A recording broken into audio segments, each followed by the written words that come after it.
அனைவருக்கும் என் அன்பு வணக்கம். ஜான் வில்லியம் டிராப்பர் என்பவர் 19ஆம் நூற்றாண்டில் இங்கிலாந்தில் பிறந்த ஒரு சிறந்த எழுத்தாளர், அறிவியலாளர், ஆய்வாளர்.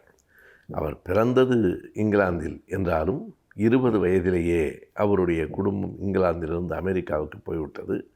அமெரிக்காவிலே வர்ஜீனியாவிலே தான் அவர் தன்னுடைய அடுத்த 50 ஆண்டுகளை கழித்தார். எனவே பிறந்த மண்ணை விட அவர் வாழ்ந்த மண் அமெரிக்காவிலே தான் அவருடைய வாழ்க்கை, எழுத்து எல்லாம் அமைந்திருந்தது. அவர் ஒரு விஞ்ஞானியாகவும் இருந்தார். ஜான் வில்லியம் டிராப்பர் பல நூல்களை எழுதியிருக்கிறார், பல்வேறு துறைகளில் எழுதியிருக்கிறார். History of American cold war என்பது அவர் எழுதியிருக்கிற ஒரு புகழ்பெற்ற நூல். எல்லாவற்றையும் தாண்டி அவருடைய நூல்களில் சிறப்பானதும் உலக நாடுகளில் பல்வேறு மொழிகளில் பெயர்க்கப்பட்டிருக்கிறதுமான நூல் எது என்று கேட்டால் history of conflict of religion and science என்பது. அறிவியலுக்கும் மதத்திற்கும் இடையிலான மோதலுக்கு பற்றிய வரலாறு, அதுதான் அந்த புத்தகம். தமிழிலும் மொழிபெயர்க்கப்பட்டிருக்கிறது. தோழர் ஓவியாதி மொழிபெயர்த்திருக்கிறார். 500 பக்கங்களில் அந்த புத்தகம் தமிழில் வந்திருக்கிறது.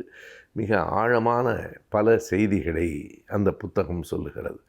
எப்போதும் அறிவியலுக்கும் மதத்துக்கும் இடையில் ஒரு மோதல் இருந்து கொண்டே இருக்கிறது. இரண்டுக்கும் இடையிலே ஒற்றுமையே இல்லையா? இருக்கிறது. அடிப்படை நோக்கம் அது அறிவியலானாலும் மதமானாலும் இந்த வாழ்க்கை பற்றிய புரிதலை ஏற்படுத்துவது தான் அறிவியலுக்கும் நோக்கம், மதத்துக்கும் நோக்கம். ஆனால் இந்த வாழ்க்கை என்றால் என்ன, இந்த வாழ்க்கை பற்றிய புரிதல் எப்படிப்பட்டது என்பதை மதமும் அறிவியலும் அணுகும் முறைகள் நேர் எதிரானவை. அறிவியல் திரும்ப திரும்ப சோதனைகளையே நம்புகிறது. மெய்ப்பிக்கப்பட்டவைகளை கூட மீண்டும் மீண்டும் சோதித்து பார்க்க வேண்டும் என்கிறது. சுருக்கமாக சொன்னால் எல்லாவற்றையும் சந்தேகி என்பது அறிவியல், அப்படியே நம்பு என்பது மதம். நம்பிக்கைதான் மதத்தின் அடித்தளம். எந்த ஒன்றும் சொல்லப்படுகிற எதையும் திரும்ப கேள்வி கேட்பது மதத்திலே அனுமதிக்கப்பட்ட ஒன்று இல்லை. சொல்வதை கேட்டுக்கொள் என்பது மதம்.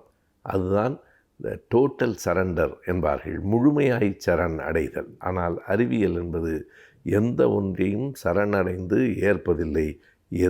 எதுவாக இருந்தாலும், அது யாரால் சொல்லப்பட்டதாக இருந்தாலும் அதனை கேள்வி கேட்பது என்பதுதான் அறிவியலின் தன்மை.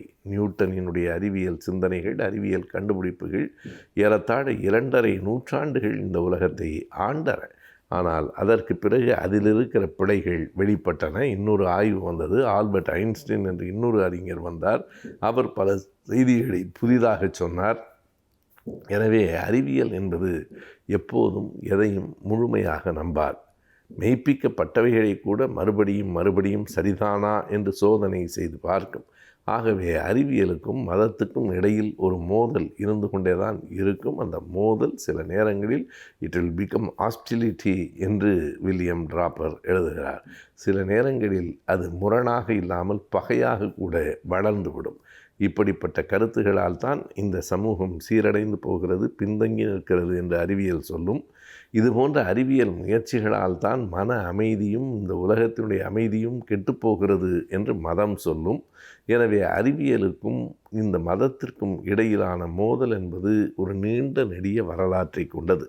அந்த செய்திகள் அனைத்தையும் தொகுத்து எப்படியெல்லாம் இந்த மோதல்கள் நிகழ்ந்திருக்கின்றன, எங்கெங்கெல்லாம் அந்த மோதல்கள் நிகழ்ந்திருக்கின்றன, அவற்றுள் என்னென்ன மாற்றங்கள் ஏற்பட்டிருக்கின்றன, எந்த இடத்தில் எது ஆழமாக மக்களை போய் சேர்ந்திருக்கிறது என்பன போன்ற விவரங்களை எல்லாம் அந்த ஜான் வில்லியம்ஸ் டிராப்பர் தன்னுடைய நூலிலே எழுதியிருக்கிறார். இது போன்ற நூல்கள் ஒரு மொழிக்கோ ஒரு தேசத்திற்கோ உரியன அல்ல. ஆகையினாலே தான் அந்த புத்தகம் பல்வேறு மொழிகளில் மொழிபெயர்க்கப்பட்டிருக்கிறது. இப்போது இங்கிலாந்தின் வரலாறு அல்லது அமெரிக்காவின் வரலாறு என்றால் அது அந்த நாட்டை பற்றியது. ஆனால் அறிவியலுக்கும் மதத்துக்குமான மோதல் என்பது உலகத்தில் இருக்கிற எல்லா நாடுகளுக்கும் பொதுவானது. அந்த புத்தகம் இன்றைக்கும் தொடர்ந்து பல மொழிகளில் பெயர்க்கப்பட்டு கொண்டே இருக்கிறது.